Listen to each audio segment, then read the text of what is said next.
life is a routine, people think that they know everything that they need to know about you. But the reality of the matter is that on top of everything that needs to be happening, there is a God who's behind you and who's the driving force behind your life. And the God we serve is an unpredictable God. You never know what God will do next.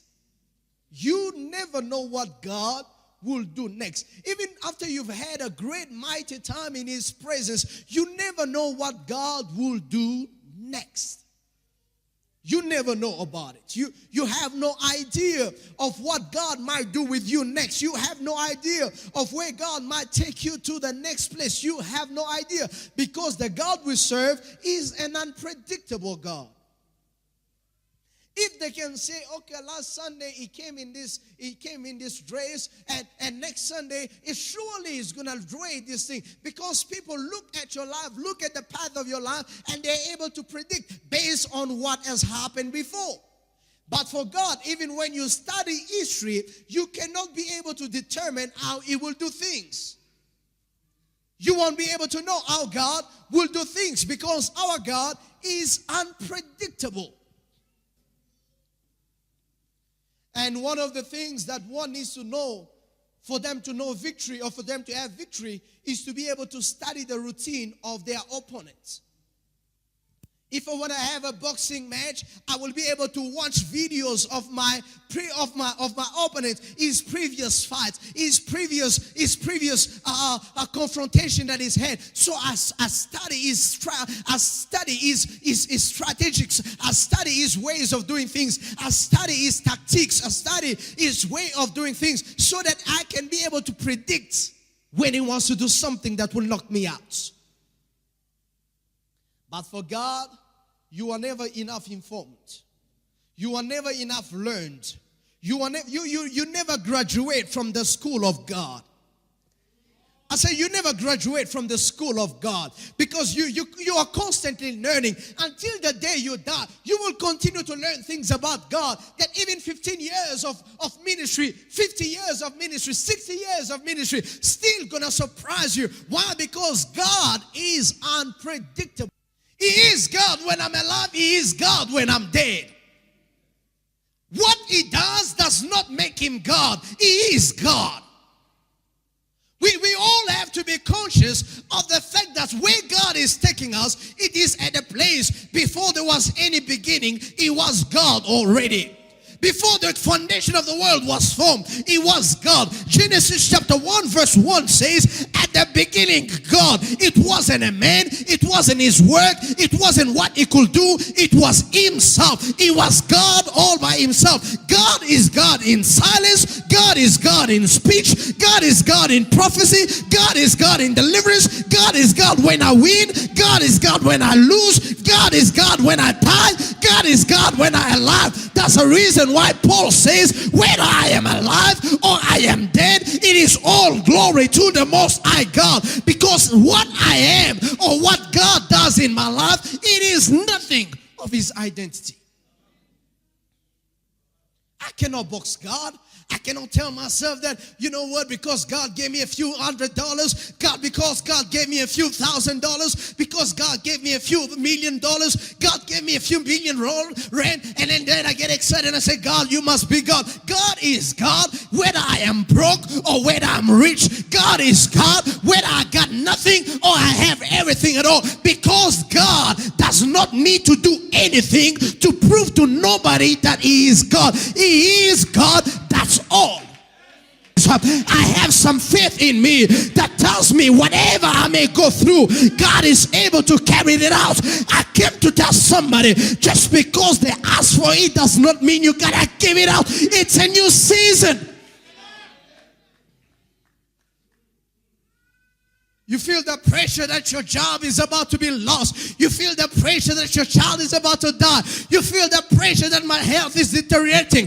But I came to tell you, I don't have to give in to the threats of the enemy. It is the season to stand for what is mine. Is that house yours? Stand for it. Is that child yours? Stand for for that child. Is that marriage yours? Stand for that marriage. I may have given up if I was an old man. The Bible says, behold, all things have passed away, and all things has become new, and I've become a new man. I am dead to who I used to be. Oh, if you're looking for the guy who's afraid and fearful, I came to tell you that guy is dead. If you're looking for the guy who will give up easily, I came to tell somebody that guy is dead. Now you have a guy who believes that God can do all things.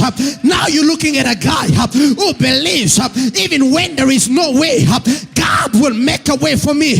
Now I believe that even whatever thing I may face, it is possible for me to achieve what needs to be done. Because even when the devil takes everything that he gotta take from you, you know that even in your worst situation, in your worst disaster, in your worst nightmare, in your worst kind of thing that can ever happen to you, your faith will not fail you. And that's the reason why they did not understand that their faith was not in God, because they weren't in the mountain, but their faith was in God regardless of where God took them. Oh, I came to tell somebody that's the reason why I understand why Job was so firm.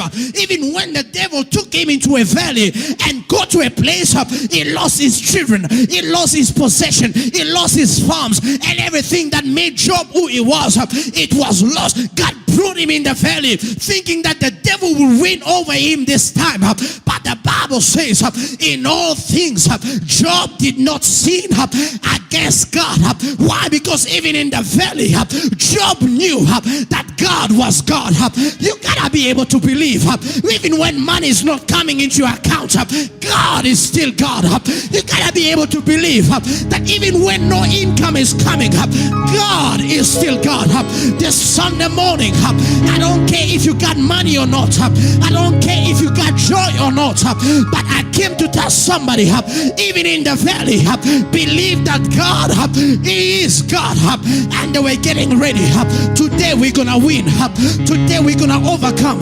Today we're gonna be able to do something. And all of a sudden, what happened was, today a surprise, Israel was not weak. In the valley, they were strengthened, they were ready, because they knew our God is an unpredictable God. You never know what He will do.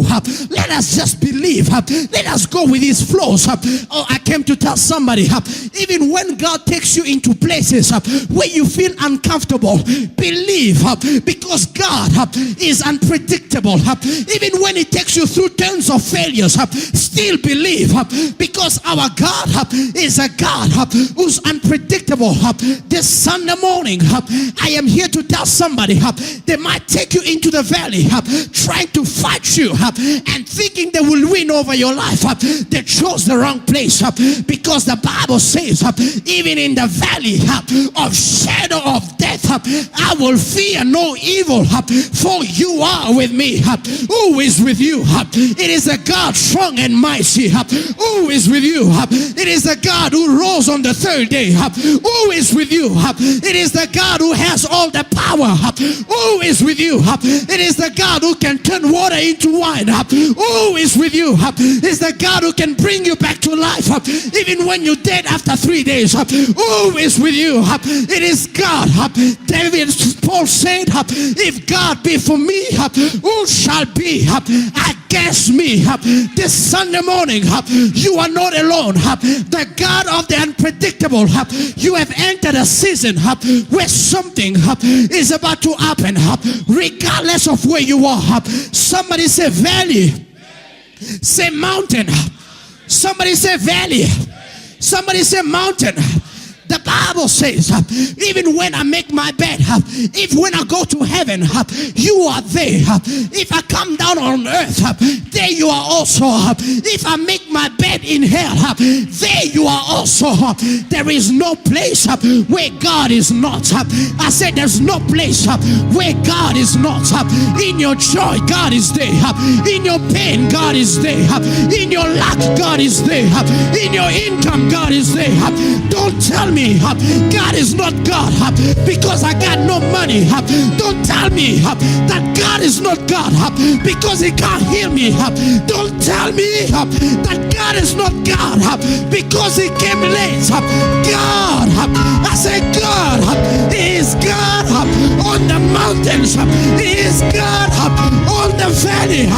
Get ready for the season